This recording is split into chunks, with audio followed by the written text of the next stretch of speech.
factors that historically have shaped Arab-Iranian relations.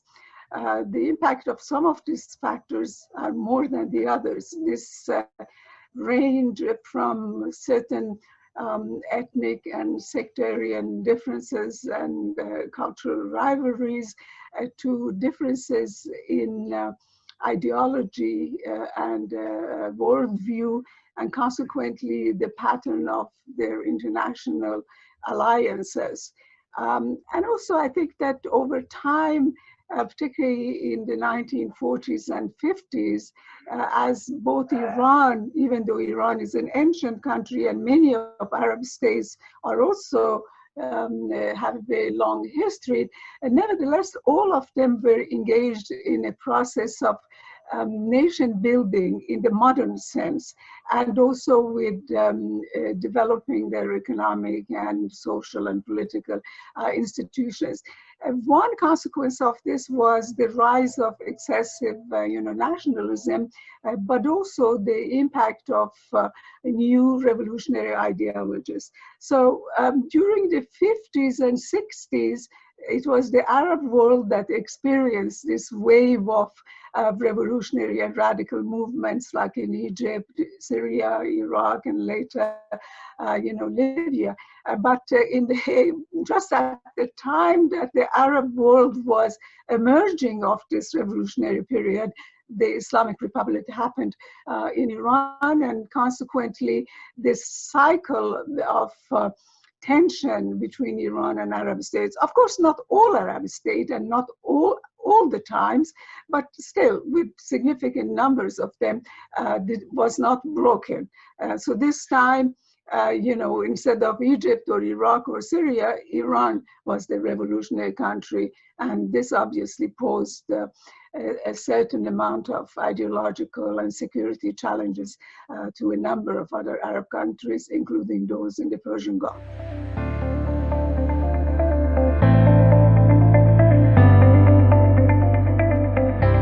We have to understand that there has been a lot of proposals for Persian Gulf security.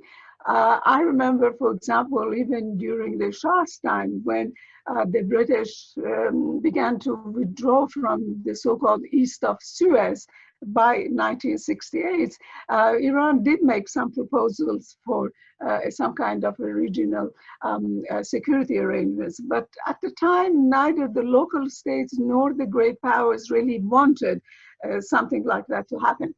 The problem with Iran's proposal is that Iran does not realize the causes of some of the Persian Gulf states' concern with Iran.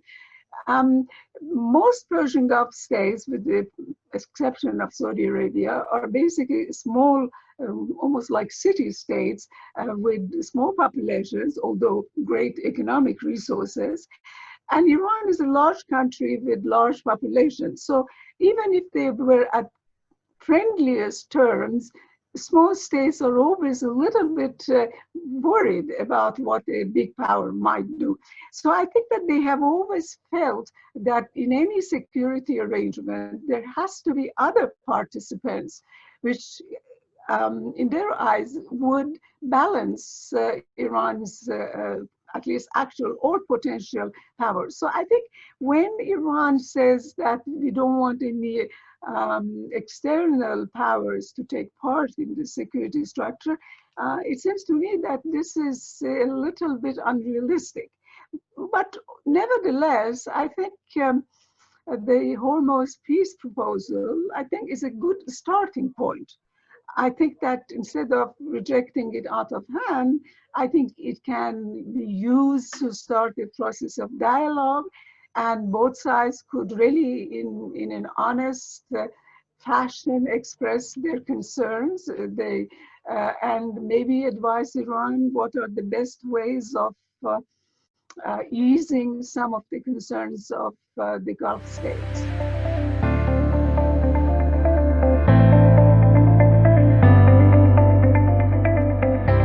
I think that, obviously, as the two largest countries in the Persian Gulf, and also with both of them having, after the Islamic Revolution, the ambition of to lead the Muslim world, and of course for Saudi Arabia to lead the Arab world. A degree of competition is almost inevitable. In Europe, even now, even though they are both members of the European community, there's a rivalry between Germany and France. So rivalry in itself is not a bad thing. What it becomes dangerous when it degenerates into acts of subversion against one another, or becoming engaged through proxies in regional conflicts. I think that the recent escalation, I would say, that had a lot to do with some of the policies of the Crown Prince, Mohammed bin Salman, and of course certain actions in Iran, like some years ago, the storming of the Saudi embassy in Tehran was a very, very unfortunate act.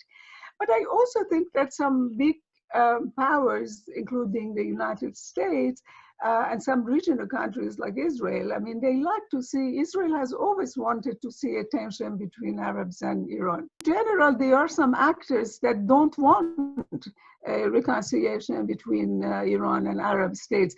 I would say that actually since 2003, some of the policies of, unfortunately, even the United States has been to exacerbate tensions between Iran and Arab states, and also between the Sunnis and the Shiites, on the mistaken view that if Arab-Iranian relations are bad, then there will be reconciliation between Arabs and Israel. I think some form of reconciliation between Arabs and Israel under the right circumstances is a very good thing. But I don't think that this should be at the price of exacerbating relations between Iran and the Arab states, which is also equally important to remain at least non-hostile and non-controversial.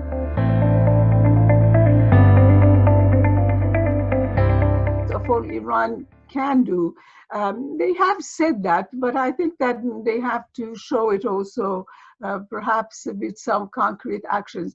They have to explain that Iran does not want any sort of regime change in any of these states. I mean, that the question of the political systems is the choice of the people of this region. By the same token, I think that the Saudis and others also have to stop supporting some of Iran's separatist movements, and they do. For instance, the Al-Ahwaz movement, or some of the Kurds and some of the Baluchi dissidents. In general, to declare a sort of a ceasefire on this supporting of each other's domestic opposition. I think this would be very, very, very good. And I also think that there should be on both sides, and there are extremists on both sides. There are Shia extremists in Iran. There are unfortunately Sunni extremists in some of the Arab countries. But I think instead of accusing each other of kufr, they should start on a dialogue, interfaith dialogue. I think, you know, they are dialoguing with the Christians and others, but among themselves, Muslims have not really started interfaith dialogue. I always used to say that interfaith dialogue within Muslim world is even perhaps more important than between the Muslim world and other religious civilization, Christianity, Judaism, Buddhism, or what have you. And then I think that, you know, gradually it seems to me that they have to consider, they have to admit that their policies of the past, competition and drive for hegemony, has not worked, and that everybody has lost. Everybody has lost. Iran has lost, Saudi Arabia has lost, other states have lost. And instead of really wasting the resources in these endeavors, embark on really economic cooperation, and also in other countries, poorer countries of the Islamic world, And so gradually these habits of cooperation and dialogue will overcome some of the bitter memories of the past decades. By and large, it seems to me that if the Persian Gulf states and Iran were left to each other, they would really find a modus vivendi. I think that in the Iran-Gulf relations, I think the most important player is Saudi Arabia. And as long as these relations are not stabilized, we will have some problems.